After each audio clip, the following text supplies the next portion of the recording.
standard precautions equipment as deemed necessary. They are designed to reduce risk of transmission of microorganisms from moist body fluids. And those things include protection from things like blood, all body fluids, secretions, excretions, except for sweat, and they are designed to protect non-intact skin. So as a nurse or a nursing assistant or a doctor, if we have a cut on our hand or a rash on our hand, it would also protect our non-intact skin from infection. Mucous membranes also are protected with the use of standard precautions. When we talk about standard precautions, one of the words we use is contamination. Contamination is the process by which an object, person, or area becomes unclean. Standard precautions are a method of prevention, and some of those methods include hand washing.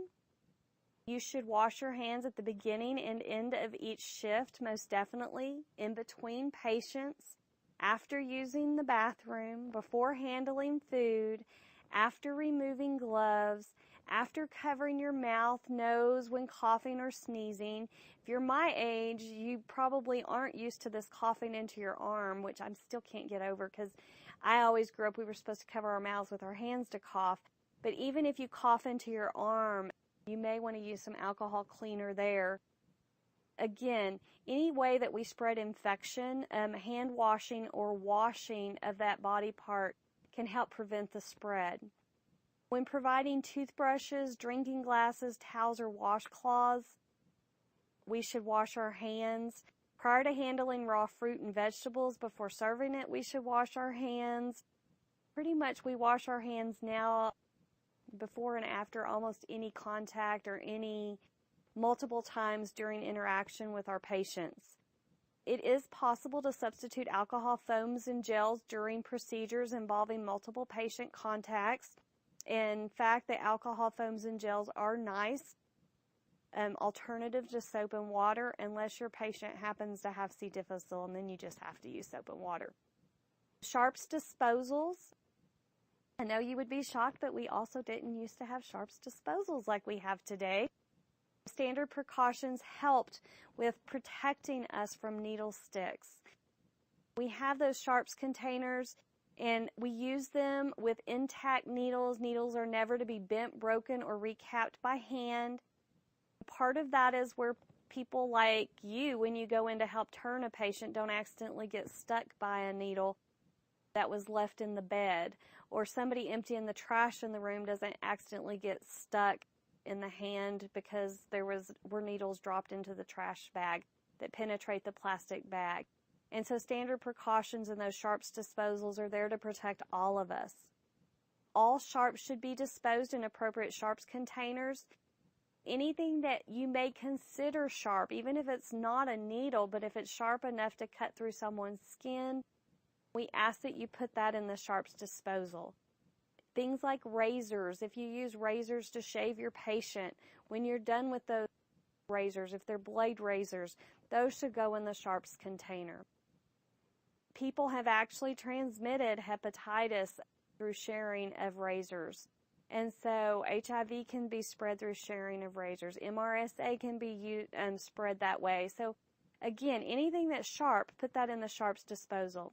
Personal protective equipment, or what we call PPE, comes in a variety of things and depending what you're being exposed to. Gloves are required if you are going to come in contact with blood, body fluids, dressings, tissues, or contaminated surfaces, or if you're going to come in contact with non-intact skin or mucous membranes. Remember to remove your gloves when contact is complete and wash your hands. And if gloves are torn, punctured, remove them. And I know sometimes if it's really something contagious, I will double glove even just to ensure. One of just the tidbits on gloves is if you use lotions, the lotions we like that smell good, like from Bath and Body Works, they actually break down the gloves and can create micro holes in those gloves and really put you at risk for exposure to infection. So as much as we like those nice lotions, they really aren't recommended for healthcare areas because they do break down the gloves and make gloves less effective at protecting us from infection. Be sure to never wear the same gloves between patients. Even between body parts on the same patient, be sure and change your gloves. Don't reuse gloves for any reason. Again, double glove when necessary and according to policy, and or if it's just something you want to just double make sure you don't get exposed to. Gowns and aprons are considered personal protective equipment as well. They need to be moisture-resistant gowns if there's a possibility of blood or body fluids splashing on us. You have to remove them when your procedure is complete because those gowns become a source of infection, and prior to leaving the room, you don't want to walk out of the room with one of those gowns on that has infectious agents on it. OSHA requires all healthcare provider organizations to make sure that gowns and gloves and all PPE is readily available to us as employees. So one of the first things, if you're at a new place, you may want to figure out where all of this stuff is. Most hospitals have what we call PPE boxes in the room, so it's right there for us. For facial protection, there are goggles and or there are masks with face shields that protect the eyes, nose, and mouth. If you wear eyeglasses like I do, that does provide some protection. But again, you want to go ahead and put goggles or wear a face shield over your eyeglasses for extra protection from bacteria getting into your eyes.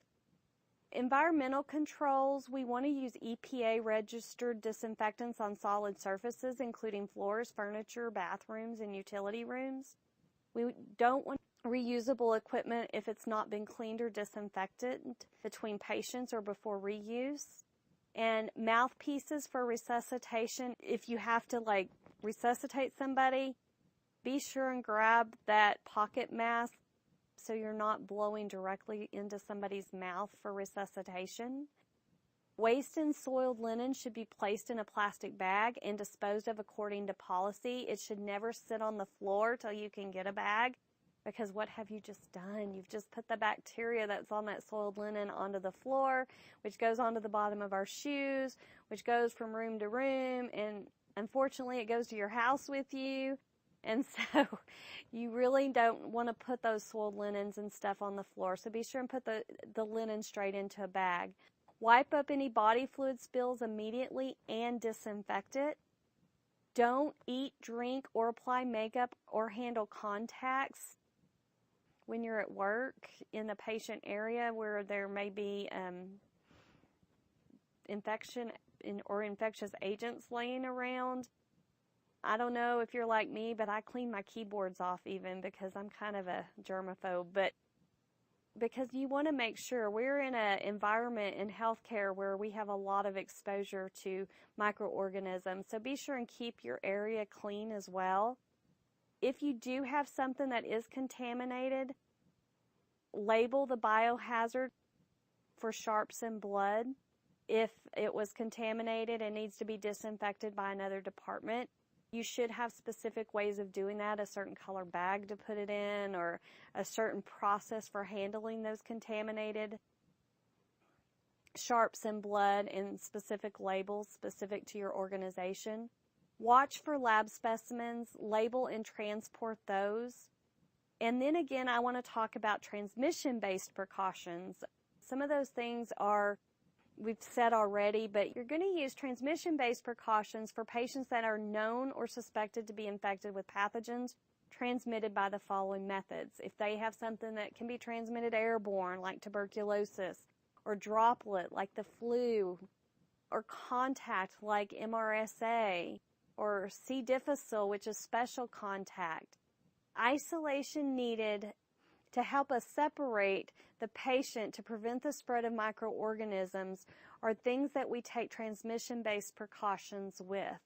A lot of times those transmission-based precautions may include a cart outside the room that have the additional stuff we need to wear or do in addition to the standard precautions. So for instance, in front of the room of somebody with C. difficile, we will have a cart that will have, because we can have a lot of loose stool, or an Ebola patient where you can have a whole lot of loose stool, you may have a cart that has the plastic